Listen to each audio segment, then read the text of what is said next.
हर हर महादेव। भोलेनाथ की भक्ति का नूर मिलता रहे, शिव के भजनों से दिल को सुरूर मिलता रहे। जो भी जपता है श्रद्धा से प्रभु का नाम, कुछ न कुछ उसे जरूर मिलता है। आप समस्त श्रोतागणों को महाशिवरात्रि की हार्दिक शुभकामनाएं। आज के वीडियो में आप जानने वाले हैं महाशिवरात्रि के बारे में और उनकी जुड़ी हुई कथा के बारे में। शिवरात्रि दो प्रकार की होती है। प्रत्येक मास के कृष्ण चतुर्दशी को शिवरात्रि तथा फाल्गुन मास में कृष्ण चतुर्दशी को महाशिवरात्रि व्रत के नाम से जाना जाता है। एक बार सब देवताओं ने मिलकर शिव जी से प्रार्थना की, तब आशुतोष भगवान शिव शंकर ने कृपा करके इस भूतल पर पापों का नाश करने वाले और मोक्ष प्रदान करने वाले शिवरात्रि व्रत को कहा। उसी दिन से यत्नपूर्वक शिवरात्रि व्रत का उत्सव व जागरण करना प्रारंभ हो गया। महाशिवरात्रि व्रत सब व्रतों में उत्तम एवं प्राचीन है। व्रत को प्राचीन काल में राजा दिलीप, नल, नहुष, मानधाता, सागर तथा सत्यवती चंद्र ने भी किया था। साथ ही अरुंधति, सीता, सावित्री, सरस्वती एवं गायत्री माता ने भी, सभी सती महिलाओं ने भी महाशिवरात्रि व्रत का अनुष्ठान किया था। शिव भक्तों को महाशिवरात्रि पर्व का बहुत ही इंतजार रहता है। इस साल महाशिवरात्रि 26 फरवरी 2025 को पड़ रही है। महाशिवरात्रि का पर्व फाल्गुन मास की चतुर्दशी को मनाया जाता है। इस दिन भक्त भगवान की शिव की विधिवत पूजा अर्चना करके अपने मनोवांछित फलों की प्राप्ति करते हैं। ऐसा मान्यता है कि भगवान शिव और माता पार्वती का विवाह महाशिवरात्रि के दिन हुआ था। इसलिए कई जगहों पर महाशिवरात्रि के दिन भगवान की बारात भी निकलती है। और महाशिवरात्रि के दिन शिव पूजन करने व व्रत रखने से व्यक्ति के समस्त पापों से मुक्ति मिलती है और जीवन में सुख शांति आती है। जिन लोगों की शादी विवाह में बाधाएं होती हैं, वो भी इस व्रत को करें, जो है वो दूर होती हैं। आइए आज के वीडियो में हम रसपान करेंगे महाशिवरात्रि व्रत कथा का। इसके पहले भी महाशिवरात्रि व्रत कथा का जिसमें आपको 4 कथाएं श्रवण करने मिलेंगी जो महाशिवरात्रि के दिन सुनी जाती है। तो उन कथाओं को भी मैंने अपलोड कर दिया है। अगर आपने अभी तक नहीं सुना है तो आप उससे जाकर सुन सकते हैं।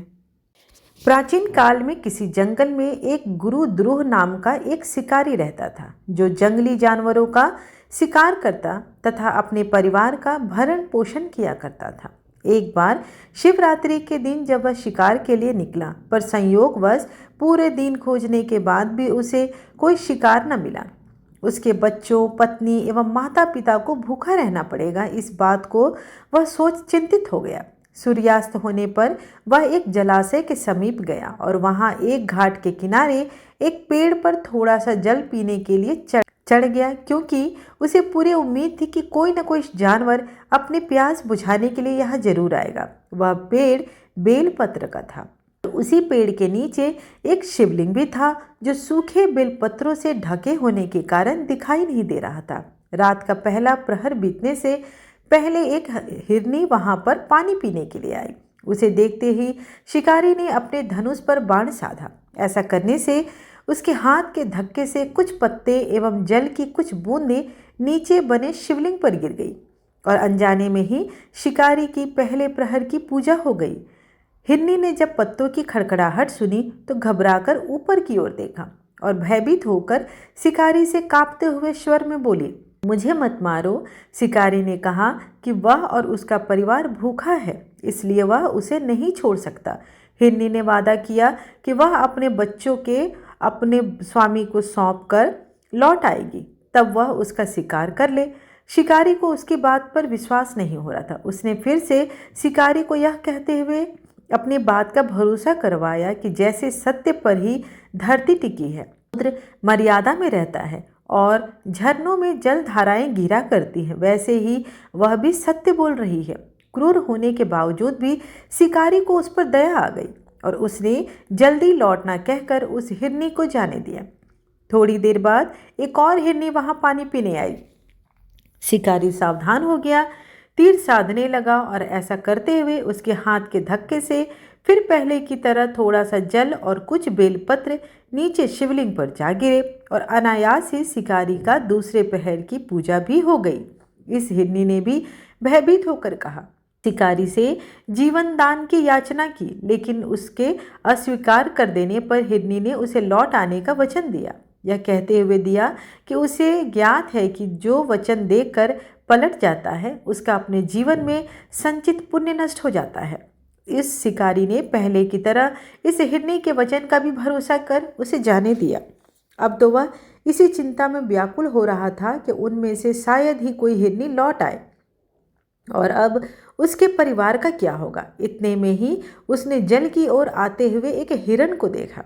उसे देखकर शिकारी बड़ा प्रसन्न हुआ। अब फिर धनुष का बाण चढ़ाने से उसकी त्रिशे पहर की भी पूजा स्वतः ही हो गई। पत्तों के गिरने की आवाज से वह हिरन सावधान हो गया। उसने शिकारी को देखा और पूछा, तुम क्या करना चाहते हो? वह बोला, अपने कुटुंब को भोजन देने के लिए तुम्हारा वध करूंगा। वह मृग प्रसन्न होकर कहने लगा, मैं धन्य हूँ कि मेरा यह शरीर किसी के काम आएगा। परोपकार से मेरा जीवन सफल हो जाएगा, पर कृपया कर अभी मुझे जाने दो ताकि मैं अपने बच्चों को उनकी माता के हाथ में सौंप कर और उन सब को धीरज बंधाकर लौट आऊं। शिकारी का हृदय उसके पाप पुंज नष्ट हो जाने से अब तक शुद्ध हो गया था, इसलिए वह विनयपूर्वक बोला, जो जो यहाँ आए सभी बातें बनाकर चले गए और अभी तक कोई नहीं लौटे। यदि तुम भी झूठ बोलकर चले जाओगे तो मेरे परिजनों का क्या होगा? अब हिरन ने यह कहते हुए उसे अपने सत्य बोलने का भरोसा दिलाया कि यदि वह लौट कर ना आए तो उसे वह पाप लगे जो उसे लगता है, जो सामर्थ्य रहते हुए भी दूसरे का उपकार नहीं करता। शिकारी ने उसे भी यह कहकर जाने दिया कि शीघ्र लौट आना। रात्रि का अंतिम प्रहर होते ही उस शिकारी के हर्ष की सीमा न थी, क्योंकि उसने उन सभी हिरन हिरनियों को अपने बच्चों सहित एक साथ आते देख लिया। उन्हें देखते ही उसने अपने धनुष का बाण रखा और पहले की तरह उसकी चौथे प्रहर की भी शिव पूजा संपन्न हो गई। अब उस शिकारी के शिव कृपा से सभी पाप भस्म हो गए।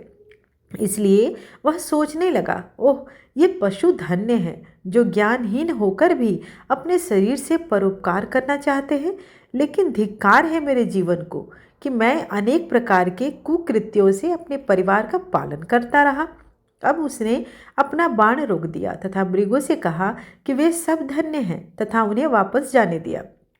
उसके ऐसा करने पर भगवान शिव प्रसन्न होकर तत्काल उसे अपने दिव्य स्वरूप का दर्शन कराया तथा उसे सुख समृद्धि का वरदान देकर गुह नाम प्रदान किया। मित्रों, यही वह गुह था जिसके साथ भगवान श्री राम ने मित्रता की थी। शिव की जटाओं में गंगा जी को धारण करने वाले, सिर पर चंद्रमा को सजाने वाले, मस्तक पर त्रिपुंड तथा तीसरे नेत्र वाले, कंठ में कल्पाश नागराज तथा रुद्र अक्षमाला से सुशोभित, हाथ में डमरू और त्रिशूल है, जिनके और भक्तगण बड़ी श्रद्धा से जिन्हें शिव शंकर, भोलेनाथ, महादेव, आशुतोष, उमापति, गौरी शंकर, सोमेश्वर, महाकाल कई सहस्त्र नामों से संबोधित कर उनकी पूजा करते हैं। ऐसे भगवान शिव एवं शिवा हम सबके चिंतन को सदा सदैव सकारात्मक बनाए रखे। आप सभी की समस्त मनोकामनाएं भी पूर्ण करें। आशा करती हूँ कि आपको आज की कथा अच्छी लगी हो। वीडियो पसंद आए तो लाइक, शेयर एंड सब्सक्राइब करना बिल्कुल न भूलें। धन्यवाद।